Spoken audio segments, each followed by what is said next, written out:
So Apostle, just, I like this kind of session because people learn more. When Paul said we don't just preach the gospel, we also preach ourselves as servants for Jesus' sake. So there are things within our experiences with God that are also very, very powerful. So I just want you to tell us how you started. How did you start? I mean, what year was this? What were the dealings? Did it start in a school? And what would that school be? Did you go to a theological seminary? So let's just, those brief background things, how the dealings of God with you started, and how you were able to arrest and maximize the economy of what the Lord was bringing to you, in those days of your relative obscurity. Thank you. Very, very touching Please, question. can we give it a more Thank volume? you. Okay, Thank you very much. Okay, so. I'm wondering what to omit and what to say because it's a very pregnant question, understand. but I'll attempt to just touch it quickly. Yeah. I believe that my call and my operation in ministries is quite a very unique and unconventional one. I've always had the passion for the things of God. I really have had that. I had the privilege of being raised by very godly parents, you know. So I had that moral background right from... That was in what city?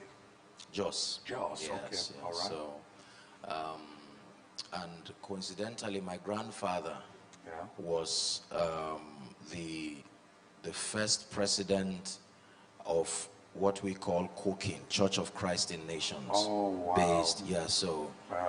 so I would say that I have a rich heritage of that background, and my encounters with God started relatively early, but because I didn't have an opportunity. Now I'm careful, these are very sensitive questions, but then I didn't have the opportunity to be exposed to the ministry of the Holy Spirit.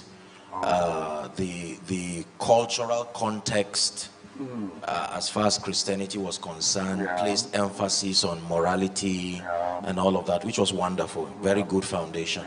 But the opportunity for the ministry of the word in terms of its accuracy and the spirit was not really there. So I had that privilege, and then I think the first real preparation and encounter for ministry happened under the leadership of a dear man who was my principal in secondary school. Yes, so it was the strange thing about it was that it was a very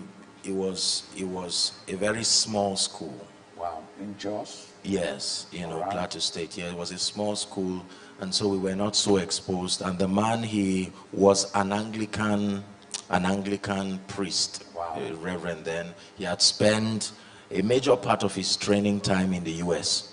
So he came and he inculcated a lot of values, I can begin to list so many things that he did. So he created that atmosphere. You can imagine being in an environment where as you are studying, there's a worship song playing in the background.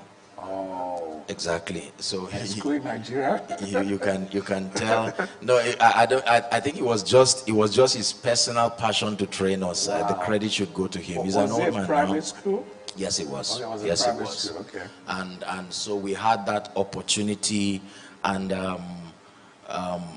aside from the normal subjects that we studied, I know that we studied a course called Honesty, Morality, and Conscience. Wow. You can imagine at that level.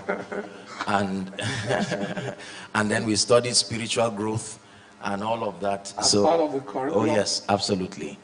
And so we were taught to respect people. We had encounters. It was an environment that allowed for a lot of spiritual expression. He was really a father, a mentor. He really built us, even though he was with us for a very short time. But it was quite a great one. So I think I would say I really started from there. But then I started having lots of encounters from a very, very young age. Very young age. I started having several encounters with God. I started having angelic encounters. Now, at that time, because I did not have a system that would explain some of those things, I thought everybody used to have those experiences. Oh, You know, unfortunately, you know, it was as though it was everybody's experience. So I think that's I would say those were the foundational moments, and it was quite an impact on my life, what that man did, because he really mentored us. He taught us a lot of things. He created a devotional himself. Wow. Yes. And so corporately in the school, we studied specific books at the same time. So there's no such thing as rushing ahead or behind. You had to follow. Had to fast before the school resumed. Wow. And then every teacher would have to pray before the lecture started. Unfortunately, all of these things that I'm telling you died after 1 year. This is the unfortunate part of it. But I hope that in the near future I would have the opportunity, if God grants, to build a school that resurrects that model again. It's my dream to be able to come up with something like that, and let God grant us grace to give our children something from the heritage of that which we have. So I think yes. So did you go to a seminary? It was the school doubled as a seminary. Oh, okay, yes. okay. If you have an idea, let me use something in the military.